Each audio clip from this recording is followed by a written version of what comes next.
Our next winner will tell you he's lucky to be alive today. Pastor Kurt Owens, our unsung hero. His troubled youth led to a life-changing experience, one he takes with him in everything he does here in Milwaukee. I joined gangs at a very young age. When I became a young adult, I was a drug dealer. He has been through some dangerous, very dangerous things. He should be dead. I was robbed 3 times by gunpoint. I've been shot at. God spared his life, and so he made a promise to God that day. And it was at that point in time that I realized I was going to change my life. I took a job as a delivery driver. My job was in Sussex, Wisconsin. Because people wanted to kill me in Milwaukee, I spent all of my time in Sussex, Wisconsin. I was bracing myself for prejudice and racism, and it never happened. I'm not saying it don't exist, it didn't happen to me. And that's when my life opened up to a whole nother world, and I began to start living a multi-ethnic lifestyle.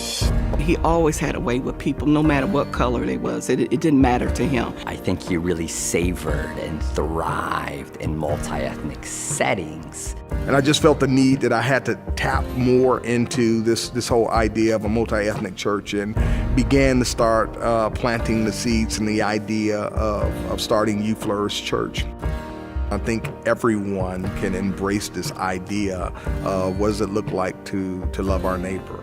I launched an organization called Bridge Builders. It took about 2 weeks for us to do this garage. Launched right in the neighborhood of the community that I was living in, of which I was ready to leave. But God began to challenge my heart a little bit about staying in that neighborhood and seeing what does it look like to love a community rather than to leave it. If everybody leaves the city, who's gonna love it? A lot of neighbors just feel sort of hopeless that they don't have a say, they don't have a voice. Bridge Builders' mission is to transform the neighborhood one block at a time. We do projects for people, putting up fences, painting garages, those kind of things, just to make the neighborhood feel like it's a little more well-maintained. Compared to just 5 years ago, it's a completely different neighborhood. Bridge Builders is really building bridges in the neighborhood from neighbor to neighbor. If we get together and we stand up together, the neighborhood can be safe like it used to be. It makes me feel so wonderful and great. Bridge Builders is a reflection simply for my hope for Milwaukee, and that is simply to see holistic transformation happen in our city. We have to bridge the gap. There's so much dividing here in Wisconsin, and it got to start somewhere. Why not Milwaukee? I think he's a breath of fresh air. I just appreciate that he's stepped out on the limb and he's answering the call. One of the big takeaways for me for Kurt is that he genuinely cares about seeing this city, transform and really grow and become better. The beauty of the story is who he was and where he is now. I just believe in the power of people, and if we can bring people together to solve the problems that we have in our society, I think we're going to have a heck of a city. Just want to say thank you so very much. I am deeply humbled and deeply appreciative to be considered with many of the great men and women in the city of Milwaukee who are doing great work, and the fact that my name could even be associated with so many great people in Milwaukee. Again, I'm just deeply humbled, and I'm very thankful for TMJ4 for being intentional on looking and searching for positive news in the city of Milwaukee. So just thankful to be a part of that, and thank God for just having the opportunity to see a day where there's something positive to be said about me. What a powerful statement. Pastor Owens is putting his award money right back into Bridge Builders. You can find out more about their great work and their Reclaim the Block campaign at bridgebuildersmke.org. All right. Well, good morning, everyone. Glad to see everyone here on this morning. My name is Kurt. I am one of the pastors here at You Flourish Church, and today we're going to have our State of the Church address. Last year we did this. We were on Zoom. And this is just an opportunity when you're talking about having a new church, helping people to get plugged in and understand exactly how it is that we're moving forward. And so hopefully today will be a day where we can answer some of those questions. And part of it, because I've gotten a lot of questions, people would ask me, well, how does the church plan on connecting with the city? And the funny thing is, we've been connecting with the city before the church ever started. And so essentially, this was not a church that actually started an outreach organization, but when we're talking about bridge builders, it's actually happened the other way around, where we were out intentional in the community as bridge builders who just so happened to see a need for a church in the community. So it's kind of the other way around. And so today I have with me is Zach Reuter. Zach is actually the missions pastor for You Flourish Church, but has been sent out to run the everyday operations of bridge builders. So Zach, thank you for being with us today. And just if you can just give us a little overview of what life has been looking like in running bridge builders on day to day, and what it is that we do in our community. Well, thanks everyone for being here. I think, Bridge Builders has been at it for over 5 years. And like most things, COVID had an impact.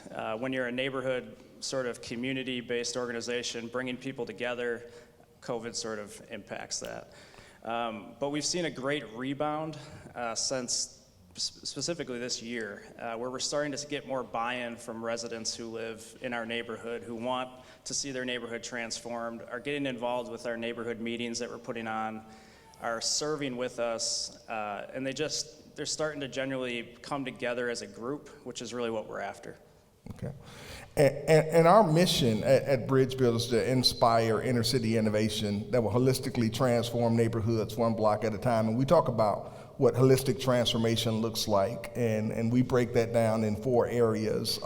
One, economic transformation; physical transformation, where we come alongside the residents and help them with much needed repairs in their community. So we talk about physical transformation, economic transformation, cultural transformation. Many of the people that we bring into our community during the time where our country was completely divided were people from rural and suburban America. And the 4th part of transformation for us is spiritual transformation, and You Flourish Church actually has an opportunity to live out that part of the mission for bridge builders. And so Zach, we got history. So Zach was part of my launch team of the last church that I launched, and a great person to have on the team. And Zach ended up leaving. Well, first he got married, then he left. But he went to Dallas Theological Seminary, graduated from there, and at the time, after just about when it was time for him to graduate, he was looking to come back to Wisconsin. So I'm glad I had the opportunity to nag him, to snag him actually back on the team. It was just again a great addition to our team. So Zach, how can people get involved that want to be part of Bridge Builders? And maybe you can talk a little bit about the Reclaim the Block campaign, the Hub House and the Lighthouse model. Yeah, so, I mentioned our neighborhood, right? Well, we have a house called our Hub House that was the worst house on the block. Many of the neighbors thought it had to be demolished. It was that in poor standing. But we completely renovated it, and basically now we work out of that house, have a presence in the neighborhood, and really reach the 6 blocks around that house.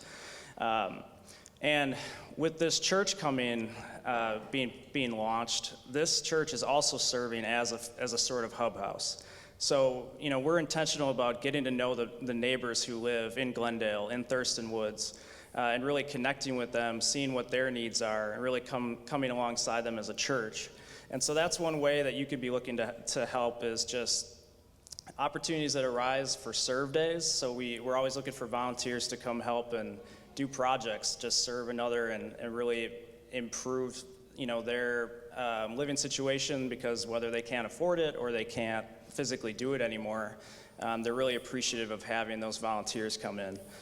And so Kurt mentioned Reclaim the Block, and that's a really big sort of economic piece of our mission. So If you're not aware, close to 50% of the single-family houses in Milwaukee are landlord-owned, many of which are owned by landlords that live out of state, even out of country. And so you can imagine, if you live in Dubai, you're not too keen to come here and fix up a property that you own. And so that's really had an impact on our neighborhoods, where you'll have a stretch of homeowners who put a lot of effort into their home and upkeep it well, and then you have absent landlords who don't maintain it at all. And so we're in this sort of juxtaposition that we're experiencing in the city. And so our Reclaim the Block campaign is that we're actually looking for properties that we can purchase, and then we can sell them back to a homeowner. And so it's really intentional. We're not trying to be landlords, but we're trying to, improve the property, sell it back, and really start to make a dent in this trend that is a little less than favorable. All right. Well, Zach, thank you so much for spending some time and sharing a little bit about Bridge Builders. Let's give Zach a hand. And as I mentioned, there is I'm a part of Bridge Builders. I'm a part of Youth Flourish Church. There's a couple of other organizations that I serve in, and so I've actually run 4 organizations. Milwaukee Declaration is one. Again, something that's kind of speaks to that holistic transformation of Bridge Builders. Milwaukee Declaration is a group of suburban and urban pastors in southeastern Wisconsin who comes together against the racial divides in our communities, and that has just really been a humbling experience for me. I didn't start the organization. I ended up replacing Bishop Walter Harvey from Parkland Assembly of God, who was leading that organization, and those group of pastors nominated me to continue to lead that organization, so I was completely humbled to do that. So we just had an opportunity to celebrate the MLK Day event at Eastbrook Church about a week ago, and so really excited to be a part of that and to have so many relationships with pastors across the ethnic background. The other organization that I'm a part of is Central City Church Planters. This is an organization where this is the 3rd church that I've planted in my lifetime. The first time I planted, I didn't know what the heck I was doing. I somehow figured it out.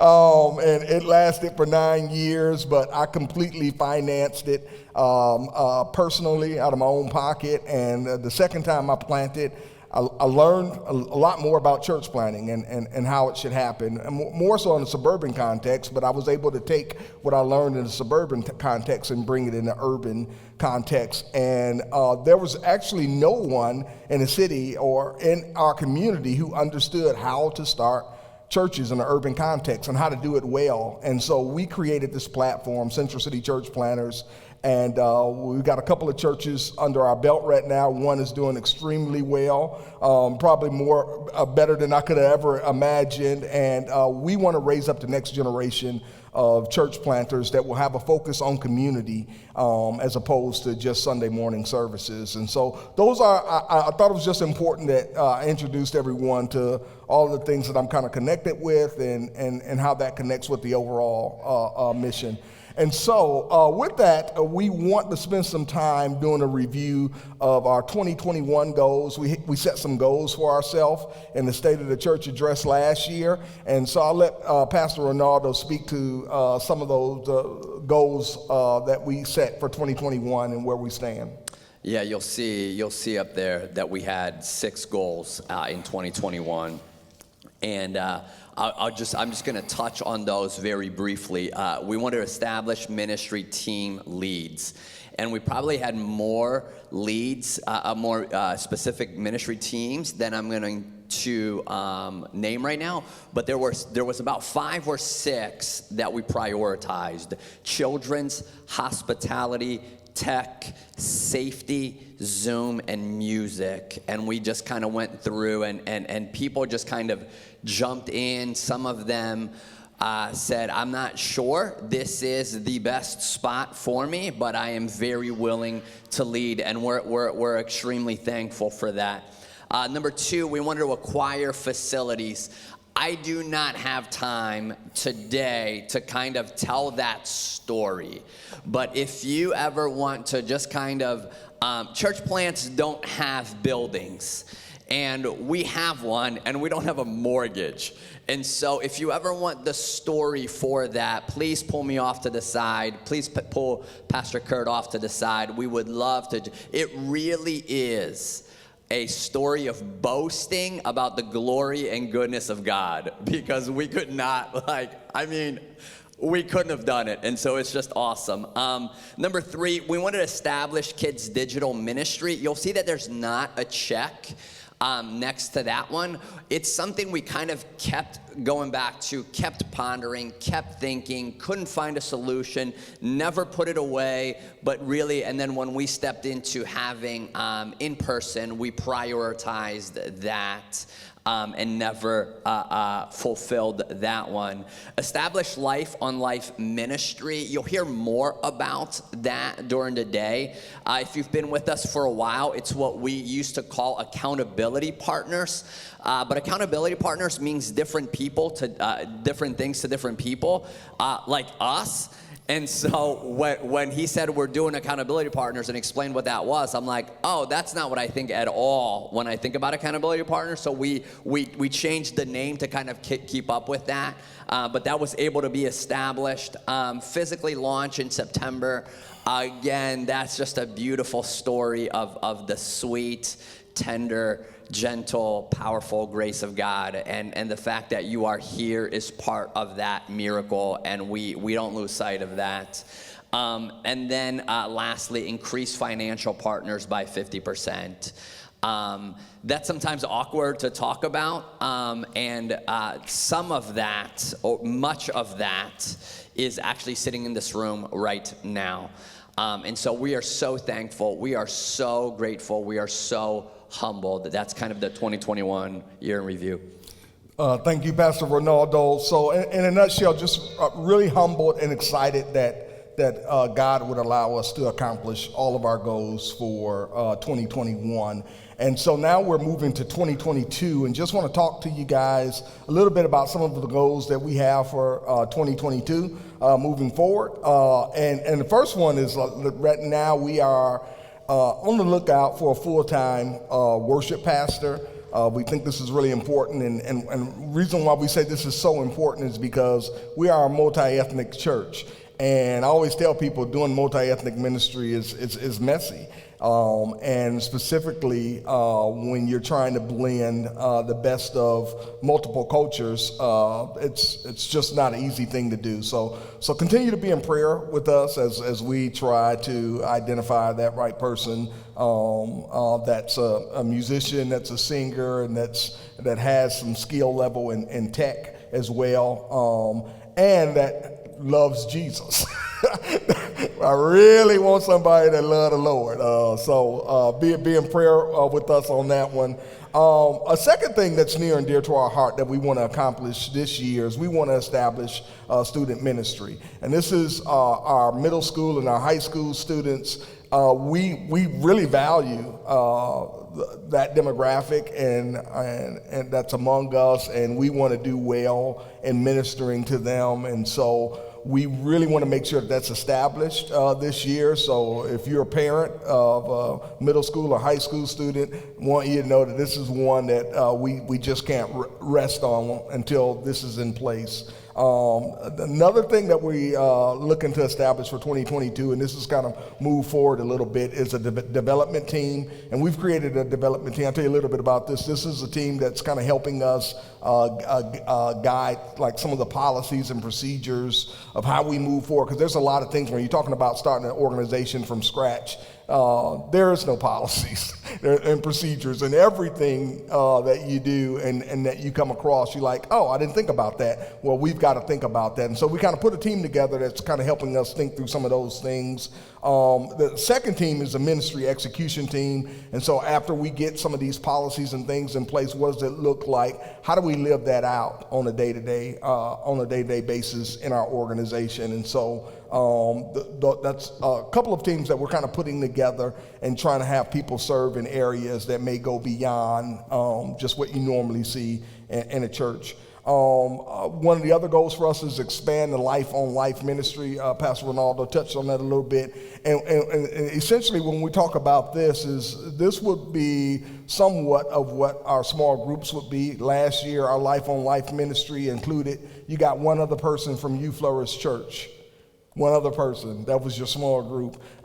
And because essentially what we want to do is we don't want to be inward focused, we want to be outward focused. And so our goal as everybody was connected to one other person in the ministry, the goal was to invite one person on the outside into your life. You guys hear me talk about it a lot. What does it look like to invite that coworker into your life? Not to a Bible study, but into your life.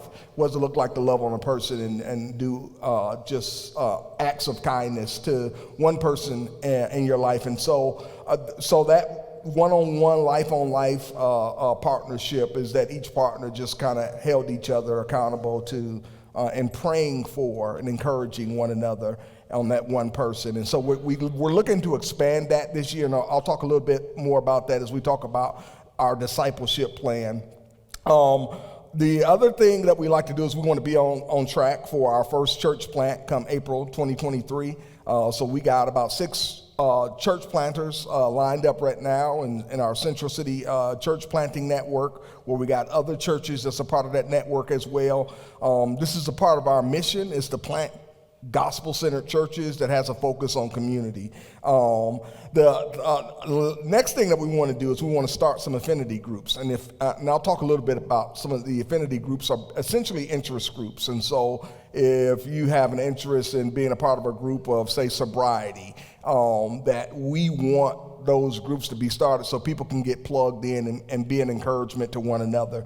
And so whatever it is that your interest may be, we want those groups started in our ministry. Again, not to be Bible studies, but to be groups of encouragement, because we have people that are going through some similar things. So whether it's a young adults affinity group, whether it's a singles affinity group, whatever it may look like, we want to make sure that those things are started this year. And if you have a heart's desire to be a part of one or to lead one, we want to know, because we want those things to be established. The other thing is we're looking to establish a prayer team. I think it's really important after we deliver a sermon that people have an opportunity to receive salvation. I think that's the whole point.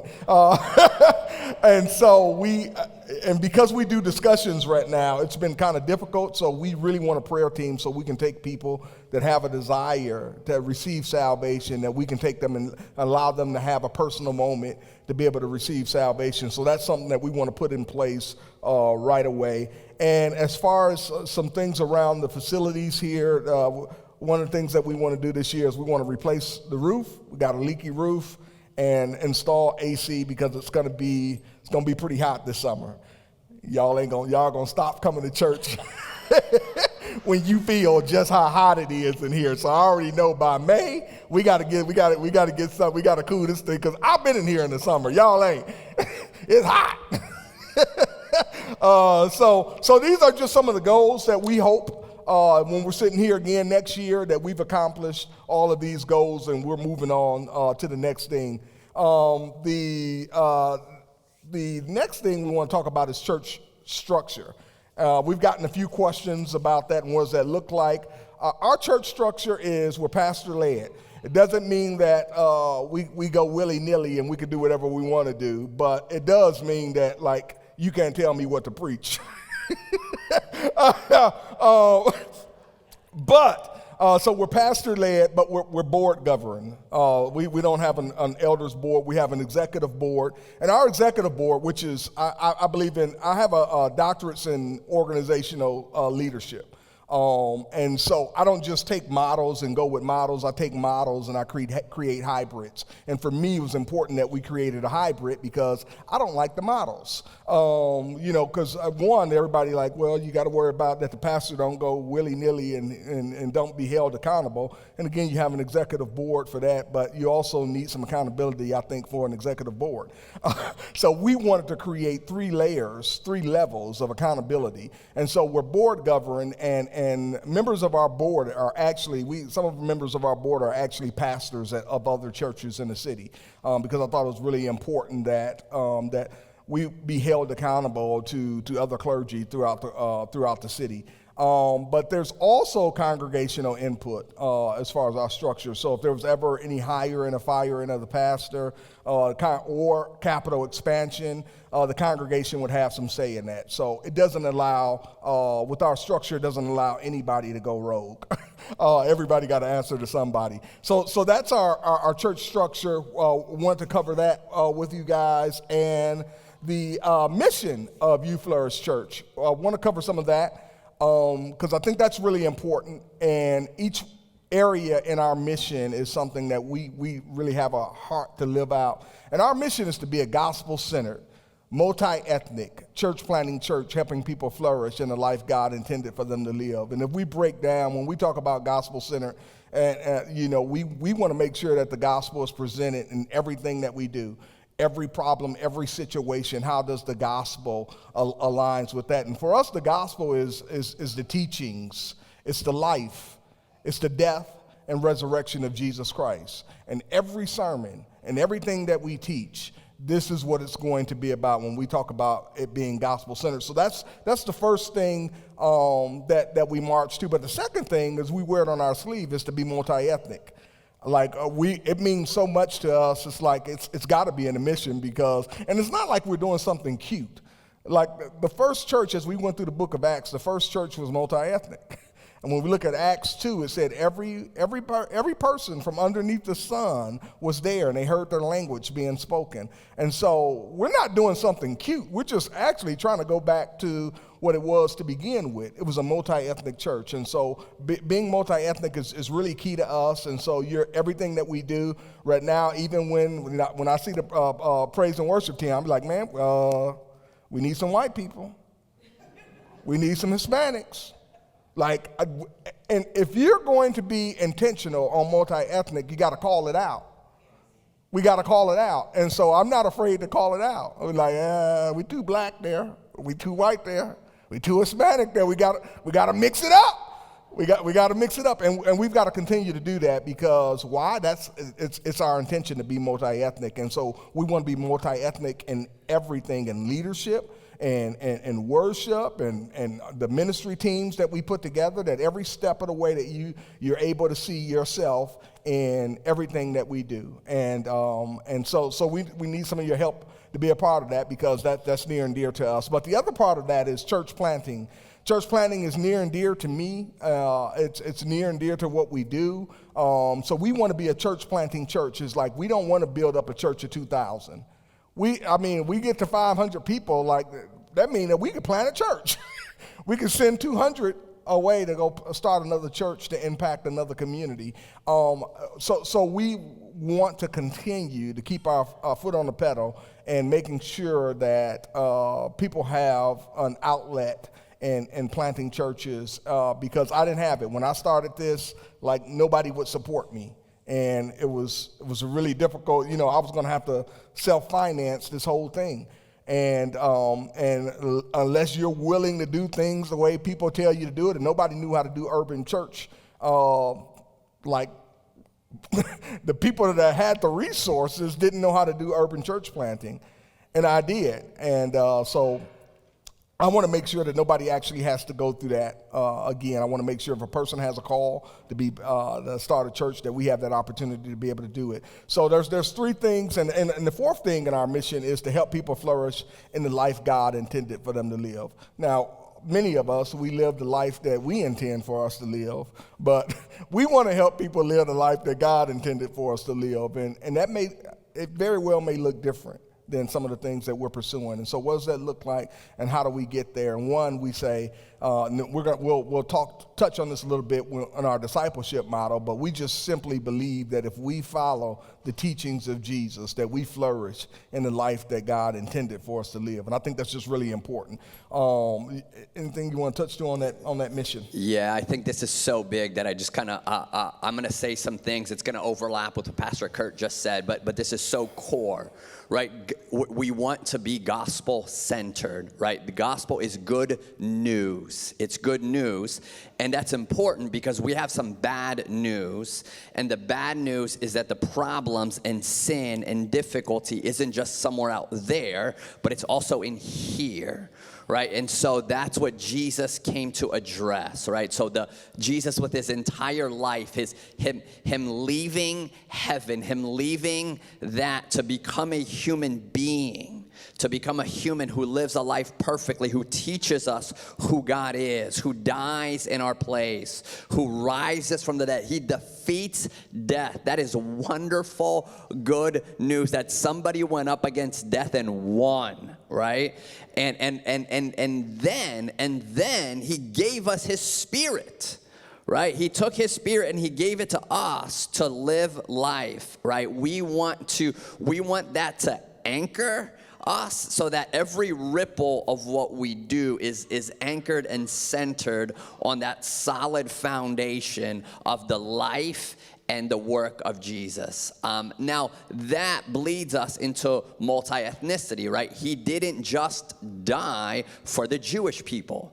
Right? He died for every nation, right? He died for every people group, and that's what's coming eternally, and we want to be a little foretaste of that. We want to be a little bit of a sneak preview of that, right? So the multi-ethnicity that we do intentionally in everything, right, is core and is tied closely to the gospel, right? I actually get a lot of questions about church planting, and I think Pastor Kurt covered this well, right? So we want to be a gospel-centered, multi-ethnic church planting church. I'm actually just going to say exactly what he said so that it's amplified. We don't sit around and say, how big can we make You Flourish Church, right?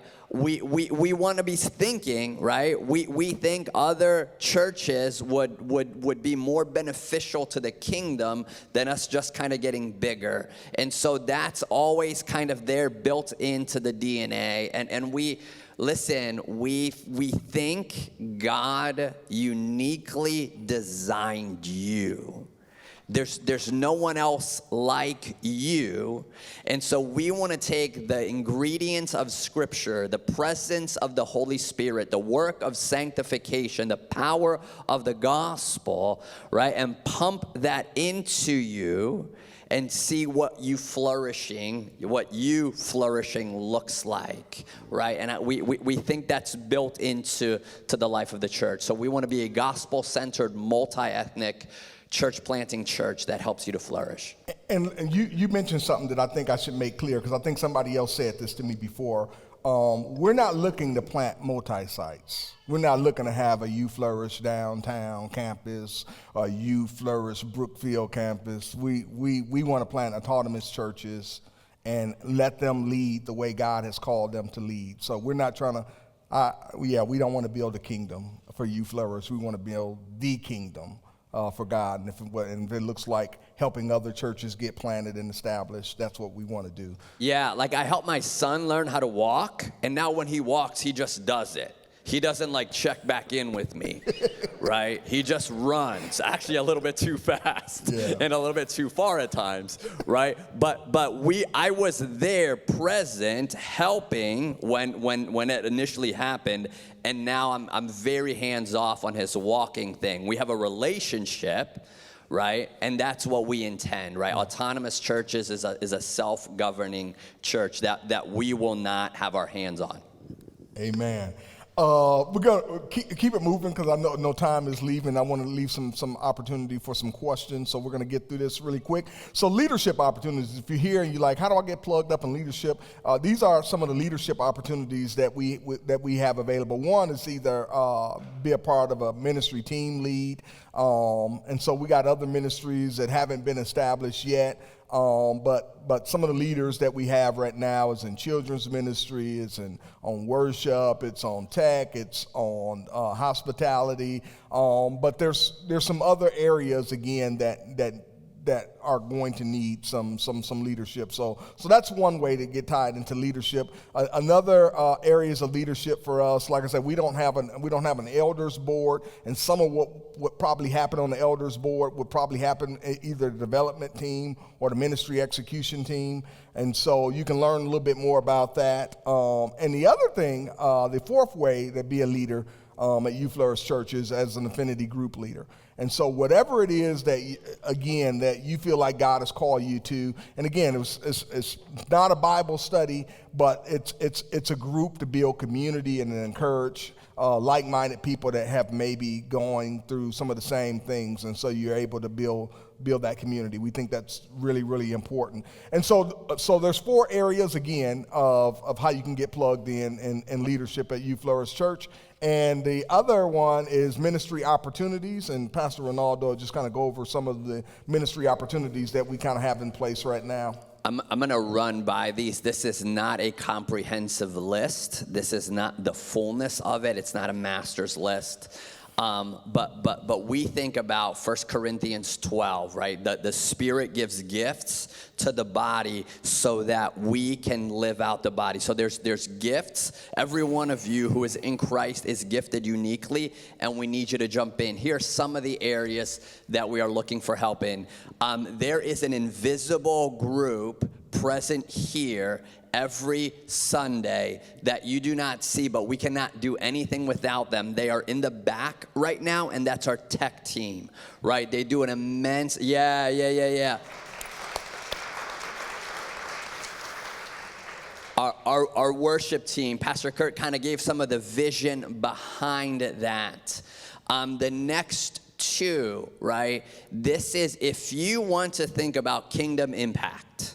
Right? If you wanna like create a time bomb that will explode way after your burial, right? Children's ministry and student ministry, right? They're gonna outlast all of us, and that's really, right? They are simultaneously the present of our church and the future of our church. And so if you have an inkling to be in that area, we cannot ask of you enough in both of those. If you don't know but want to try it out, we would love for you to jump in to that as well. We're looking for a prayer team, right? I think the most that happens on planet Earth happens invisibly, and you can only really measure it by scuffed knees. And we would love for you to consider jumping into our prayer team. Hospitality is big to us.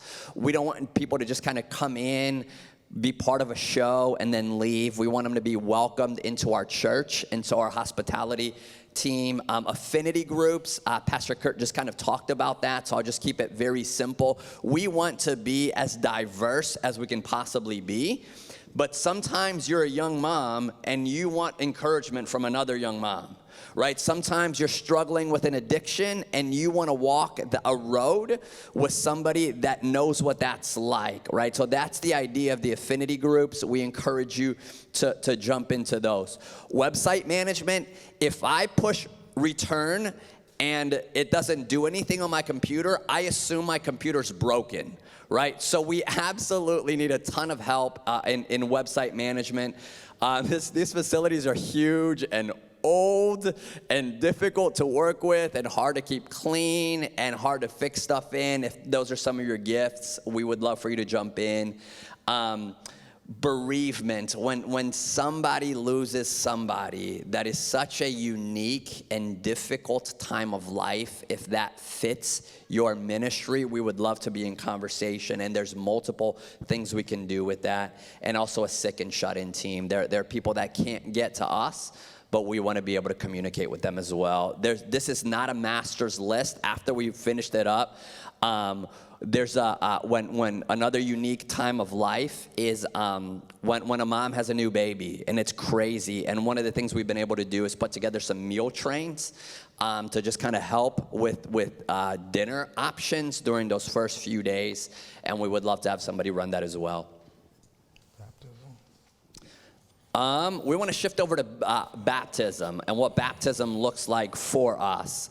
There are a lot of different ways of understanding baptism, And I'm very respectful to a lot of those. But our understanding of baptism is that when somebody trusts in Christ, right, Christ calls them, commands them to be baptized, right? It's a picture, it's a symbol of an inner reality which you cannot see, right? When somebody trusts that Christ died for them, Paul has this mind-blowing picture of saying that when you trust in Christ, somehow you actually die together with him and you are risen together with him, right? And the Spirit comes to dwell inside you, and it is the most miraculous thing that can happen on this planet, yet you can't see it.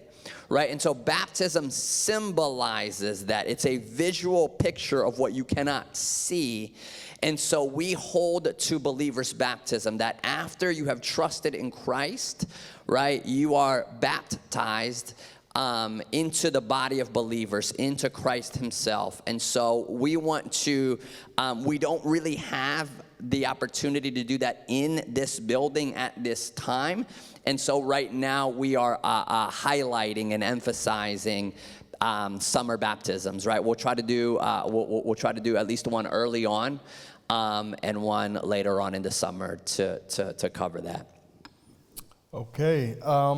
At this juncture, we're going to move on to the Life on Life ministry and discipleship plan. We talked about this, and so we're expanding it for 2022. So for those of you that already have someone that you're doing Life on Life ministry with, we're going to ask that you invite one of the persons, because we want to create a triad. And so in that triad, each person in that triad will have a responsibility of inviting somebody into their lives, whoever that person may be.